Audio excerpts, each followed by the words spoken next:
സിദ്ധാർത്ഥിന്റെ മരണം ചർച്ചയാകുമ്പോൾ വർഷങ്ങൾക്ക് മുൻപ് എസ്.എഫ്.ഐയുടെ അക്രമ രാഷ്ട്രീയത്തിനെതിരെയായ അനുഭവം ജനം ടിവിയോട് പങ്കുവെക്കുകയാണ് തൃശൂർ കുന്നംകുളത്തെ കെ.എസ്. സനൂപ് മാഷ്. ക്യാമ്പസിലെ മികച്ച വിദ്യാർത്ഥിയായിരിക്കെ അപ്രതീക്ഷിതമായി ഉണ്ടായിട്ടുള്ള എസ്.എഫ്.ഐ ആക്രമണത്തിൽ സനൂപിന് നഷ്ടമായത് ഇടത് കണ്ണാണ്. തൃശൂരിൽ നിന്നും എം മനോജ് തയ്യാറാക്കിയ റിപ്പോർട്ട് കാണാം. മധുര പ്രതീക്ഷകളുമായി ഒരു വിദ്യാർത്ഥി ക്യാമ്പസിലേക്ക് കടന്നു വരുമ്പോൾ അവനെ മരണത്തിലേക്ക് തള്ളിവിടുന്ന എസ്.എഫ്.ഐയുടെ അക്രമ രാഷ്ട്രീയം കൊടുമ്പിരി കൊള്ളുകയാണ്. അവസാനമായി പൊലിഞ്ഞത് വയനാട് പൂക്കോട് വെറ്റിനറി കോളേജിലെ സിദ്ധാർത്ഥന്റെ ജീവനാണ്. വർഷങ്ങൾക്ക് മുൻപ് ഗുരുവായൂർ ശ്രീകൃഷ്ണ കോളേജിൽ ഇതേ എസ്.എഫ്.ഐയുടെ മർദ്ദനത്തിനിരയായ കെ.എസ്. സനൂപ് എന്ന വിദ്യാർത്ഥിക്ക് അന്ന് നഷ്ടമായത് ഇടതു കണ്ണാണ്. ആ വിദ്യാർത്ഥി ഇന്ന് അധ്യാപകനാണ്. അദ്ദേഹം നമ്മോടൊപ്പം ചേരുകയാണ്. എന്തായിരുന്നു ആ ദിവസത്തെ ഈ ഇരുണ്ട ഓർമ്മകൾ എങ്ങനെ ഓർത്തെടുക്കുന്നു? 2008 ഇലക്ഷനുമായി ബന്ധപ്പെട്ടിട്ടാണ് എനിക്ക് ഈ സംഘർഷമുണ്ടായത്. ഇലക്ഷനിലെ ഒരു സീറ്റിലേക്ക് പോലും തെരഞ്ഞെടുപ്പ് എന്നുള്ള രീതിയിൽ നടന്നിട്ടുണ്ടായിരുന്നില്ല. എല്ലാം എതിരില്ലാതെ തന്നെ എസ്.എഫ്.ഐക്കാർ കാലങ്ങളായിട്ട് തിരഞ്ഞെടുക്കുന്ന ഒരു ക്യാമ്പസിൽ ചെയർമാൻ സീറ്റിലേക്കാണ് മത്സരം നടന്നത്. ചെയർമാൻ സീറ്റിലേക്ക് ആ ഒരൊറ്റ സീറ്റിൽ മാത്രം മത്സരം നടന്നതിൽ അന്ന് കുട്ടികളുടെ സപ്പോർട്ടോട് കൂടിയിട്ട് വിജയിക്കാൻ വേണ്ടി സാധിച്ചു. എന്തായിരുന്നു അന്ന് സംഭവിച്ചത്? അന്ന് ഇലക്ഷൻ നടന്നു, കൗണ്ടിങ് നടന്ന് ആദ്യ തവണ എനിക്ക് ഏകദേശം ഒരു 40-ൽ കൂടുതൽ വോട്ടുകൾ കൂടുതലായിട്ട് വന്നു. കേരള ഹോർമ കോളേജിൽ സംഭവിച്ച ആ ആവർത്തനമാണ് പിന്നീട് അവിടെ കണ്ടത്. എന്നാൽ ഇത് അവർ അംഗീകരിച്ചില്ല. റീകൗണ്ടിങ് അവരാവശ്യപ്പെട്ടു. അപ്പോൾ അധ്യാപകർ അതിന് സപ്പോർട്ട് ചെയ്തു. അപ്പോൾ സപ്പോർട്ട് ചെയ്തിട്ട് അവർ വീണ്ടും റീകൗണ്ടിങ് നടത്തിയപ്പോൾ ആദ്യം 40 വോട്ടുകളിൽ കൂടുതൽ ഭൂരിപക്ഷം ഉണ്ടായിരുന്നത് രണ്ടാമത്തെ തവണയാകുമ്പോഴേക്കും അവർ 30-ന്റെ അടുത്തേക്ക് അവരെത്തിച്ചു. അതിലും ജയിച്ചു എന്ന് കണ്ടപ്പോൾ വീണ്ടും അവർ സംഘർഷം ഉണ്ടാക്കിയിട്ട് വീണ്ടും റീകൗണ്ടിങ് നടത്താൻ പറഞ്ഞു. അതിനും അധ്യാപകർ കൂട്ടുനിന്നു. രണ്ടാമത്തെ തവണയും റീകൗണ്ടിങ് നടന്നു. രണ്ടാമത്തെ തവണ റീകൗണ്ടിങ് ചെയ്ത് കഴിഞ്ഞിട്ടും ഏകദേശം 24 വോട്ട് കൂടുതലായിട്ട് എനിക്കുണ്ടായി. വീണ്ടും അവർ അധ്യാപകരെ പ്രഷറൈസ് ചെയ്ത് മൂന്നാമത്തെ തവണയും റീകൗണ്ടിങ്ങിന് ശ്രമിച്ച സമയത്താണ് ഇനി റീകൗണ്ട് ചെയ്യുന്നത് ശരിയല്ല എന്ന് പറഞ്ഞിട്ട് ഞാൻ അവിടുന്ന് ഒന്ന് വിഡ്രോ ചെയ്തു പോകുന്നത്. ആ സമയത്ത് ദൈവം കൂടെയുള്ള പോലെ അതിൽ 1-2 അധ്യാപകരെ ഞാൻ പറഞ്ഞത് യോജിച്ച് അവർ ആ എസ്.എഫ്.ഐക്കാരെ ഒന്ന് ആ ക്ലാസ് മുറിയിൽ നിന്ന് പുറത്താക്കി എന്നെ ആ എലക്ഷൻ്റെ കൗണ്ടിങ് നടന്ന റൂമിൽ അധ്യാപകർ എന്നെ പൂട്ടിയിടുന്ന അവസ്ഥയാണ് 2008 ഉണ്ടായത്. ഇംപ്രൂവ്മെൻറ്റ് പബ്ലിക് എക്സാം നടക്കുമ്പോൾ ക്ലാസ്സിലേക്ക് ഇവർ കടന്നു വന്ന് എക്സാം ഹാളിൽ വെച്ചിട്ടാണ് മാരകായുധങ്ങളുമായിട്ട് എന്നെ ആക്രമിച്ചത്. അത് ക്യാമ്പസിലുള്ള കുട്ടികൾ മാത്രമല്ല, അവരെ സപ്പോർട്ട് ചെയ്യുന്ന പുറത്തു നിന്നുള്ള CITUവിൻ്റെ DYFIയുടെ ഒക്കെ ആളുകൾ സംഘം ചേർന്ന് ക്ലാസ്സിൽ വന്ന് പരീക്ഷാ ഹാളിൽ വെച്ചിട്ടാണ് ആക്രമിച്ചത്. അവർ വടിവാളുകളും അതുപോലെ തന്നെ ഇരുമ്പ് പൈപ്പുകളും ഒക്കെ ഉപയോഗിച്ചിട്ട് വന്നു ആക്രമിച്ചു. 1-2 അടികൾ നമുക്ക് ചെറുക്കാൻ വേണ്ടിയിട്ട് സാധ്യമായി. പക്ഷെ പിന്നീട് വന്ന അടി നമ്മൾ ഇടത് കണ്ണിൻ്റെ ഭാഗത്താണ് കൊണ്ടത്. ജീവൻ രക്ഷപ്പെട്ടത് എങ്ങനെയാണെന്ന് വെച്ച് കഴിഞ്ഞാൽ അടി കിട്ടിയപ്പോൾ നമ്മൾ ക്ലാസ്സിലെ ബെഞ്ചിൻ്റെ ഇടയിലേക്ക് വീണു.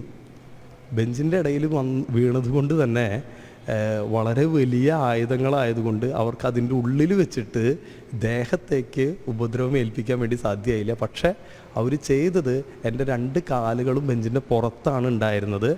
ആ ദേഷ്യം കംപ്ലീറ്റ് അവർ ആ 2 കാലിൻ്റെ മുകളിലും പ്രയോഗിച്ചു എന്നുള്ളതാണ് സത്യം. അങ്ങനെ 2 കാലും ഫ്രാക്ചറായി സ്റ്റീൽ റോഡ് ഇടേണ്ട അവസ്ഥ വന്നു. അന്നും ഒരു രാഷ്ട്രീയക്കാരൻ അല്ലെങ്കിൽ ഒരു ക്യാമ്പസ് പൊളിറ്റീഷ്യൻ എന്നുള്ള രീതിയിലല്ല ഞാൻ ക്യാമ്പസിൽ പോയിരുന്നത്. അവിടെ പോയി ഷൂസ് ഇട്ടത് കൊണ്ട് മാത്രമാണ് വാളുപയോഗിച്ച് എൻ്റെ കാലിൻ്റെ മുകളിൽ വെട്ടിയത്. കാലിൽ കൊള്ളാതെ ഷൂസിൻ്റെ സോള് മാത്രം ചെത്തിപ്പോകുന്നൊരവസ്ഥയിൽ കലാശിച്ചത്. അപ്പോൾ അന്നും അവർ പ്രതീക്ഷിച്ചിട്ടുണ്ടായിരുന്നത് ചെയ്യാൻ ഉദ്ദേശിച്ച ഇതുപോലെയുള്ള പ്രവർത്തനമായിരുന്നു എന്നുള്ളതാണ് ഇന്നും ഞാൻ ഓർക്കണത്. നഷ്ടമായത് ആ ഇടത് കണ്ണാണ്. ഇപ്പോൾ അതിനുശേഷം എങ്ങനെയായിരുന്നു ജീവിതം? ഇത് പൂർണ്ണമായിട്ടും നമ്മളെ ലൈഫിനെ ബാധിക്കുന്ന ഒരു ഘടകമാണ്. കാരണം ഇടത് കണ്ണിൻ്റെ കാഴ്ച നഷ്ടപ്പെട്ടു. ഞാൻ ഒരു ഫിസിക്സ് ആയിരുന്നു ആ സമയത്ത്. കാഴ്ച നഷ്ടപ്പെട്ടത് കൊണ്ട് തന്നെ എനിക്ക് ഉന്നത വിദ്യാഭ്യാസം ഫിസിക്സിൽ, അതിൽ കുറേ എക്സ്പെരിമെൻസും ഒക്കെ ഉള്ളത് കൊണ്ട് ഫിസിക്സിൽ എനിക്ക് ചെയ്യാൻ സാധിക്കാഞ്ഞത് കൊണ്ട് ഞാൻ എൻ്റെ സബ്ജക്റ്റിനെ പൂർണ്ണമായി മാറ്റേണ്ട ഒരു സിറ്റുവേഷൻ ഉണ്ടായി. ഇന്ന് ഞാൻ സൈക്കോളജി അതുപോലെ തന്നെ യോഗയിൽ പോസ്റ്റ് ഗ്രാജുവേഷൻ കഴിഞ്ഞ് റിസർച്ച് ചെയ്യുകയാണ്, അധ്യാപകനാണ്. പക്ഷേ ഇതിലുണ്ടായ ഒരു കാര്യം, ഒരു വ്യക്തിയുടെ ജീവിത ലക്ഷ്യം അവൻ്റെ താല്പര്യത്തെ ഡീവിയേറ്റ് ചെയ്യുന്ന രീതിയിലാണ് ഈ അക്രമങ്ങളെല്ലാം തന്നെ കൊണ്ടുപോയിട്ട് അല്ലെങ്കിൽ അവസാനിക്കുന്നത് എന്നുള്ളതാണ് വിഷമകരമായിട്ടുള്ള വസ്തുത. ഇത് പൂർണ്ണമായിട്ടും ആർട്ടിഫിഷ്യലാണ്, വാക്സ് കൊണ്ട് ഉണ്ടാക്കിയിട്ടുള്ള കണ്ണാണിത്. ഇതെല്ലാ ദിവസവും ഇതെനിക്ക് വീട്ടിലെത്തിക്കഴിഞ്ഞാൽ റിമൂവ് ചെയ്ത് ഇത് പ്യൂരിഫൈ ചെയ്യണം. ഇത് വെച്ച് കഴിഞ്ഞാലും എടുത്തു കഴിഞ്ഞാലും അസഹനീയമായിട്ടുള്ള വേദനയായിരിക്കും. ഇപ്പോൾ 10-14 വർഷം ഏകദേശം കഴിഞ്ഞാൽ പോലും ഓരോ ദിവസവും ഇതിൻ്റെ മുകളിലുണ്ടാവുന്ന വേദന അത് നമുക്ക് പറഞ്ഞറിയിക്കുന്നതിലും അപ്പുറമാണ്. നമ്മളെല്ലാ കാര്യങ്ങളെയും ബാധിക്കും. പഠിക്കണം എന്ന് വിചാരിച്ചു കഴിഞ്ഞാൽ സാധ്യമാവില്ല. നമ്മളുടെ എല്ലാ മാനസികാവസ്ഥകളെയും മാറ്റിമറിക്കുന്ന രീതിയിലുള്ള വേദന സ്റ്റിൽ എക്സിസ്റ്റ് എന്നുള്ളതാണ് ഇതിലുള്ളത്. ഇന്നും ക്യാമ്പസുകളിൽ പോകുന്ന വിദ്യാർത്ഥികൾക്ക് ഇത് അനുഭവിക്കേണ്ടി വരുന്നു SFIയുടെ ഭാഗത്തു നിന്നും. അവസാനമായി ഞാൻ നേരത്തെ സൂചിപ്പിച്ചതുപോലെ സിദ്ധാർത്ഥിൻ്റെ ജീവനും പൊലിഞ്ഞിരിക്കുന്നു. എന്താണ് ഇപ്പോൾ ഈ ഒരു സാഹചര്യത്തിൽ എന്ത് തോന്നുന്നു? ഇതിൽ ക്യാമ്പസുകളിൽ ഏറ്റവും കൂടുതൽ അരാജകത്വം സൃഷ്ടിക്കുന്നത് മറ്റൊരു വിദ്യാർത്ഥി സംഘടനയല്ല, അത് SFI ആണ് എന്നുള്ളത് ജീവിതാനുഭവം കൊണ്ട് വ്യക്തമാണ്. 2008 മുതൽ 24 ആയി വന്ന് നിൽക്കുമ്പോഴും അതിൽ യാതൊരു മാറ്റമില്ല. ശരിക്കും പറഞ്ഞാൽ ഇപ്പോൾ ദൃശ്യമാധ്യമങ്ങളിൽ നിന്നൊക്കെ നമ്മൾ പ്രകടമായിട്ട് കേൾക്കുന്ന ആ ഒരു ആശയം തന്നെയാണ് എനിക്ക് ആവശ്യം.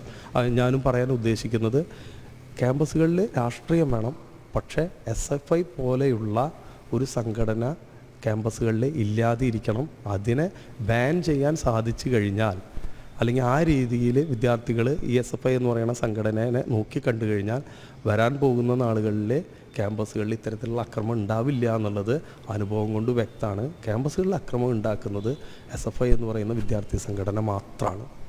തീർച്ചയായും ഇനിയൊരു സിദ്ധാർത്ഥൻ ആവർത്തിക്കരുത്. ക്യാമ്പസിനുള്ളിൽ അധികാരികളുടെ മൗനാനുവാദത്തോടു കൂടി നടക്കുന്ന ഈ ഒരു അക്രമ രാഷ്ട്രീയത്തിന് അറുതി വരുത്തണം. ക്യാമറമാൻ വിപിൻ കോതച്ചിർക്കൊപ്പം M. മനോജ്, ജനം, തൃശൂർ.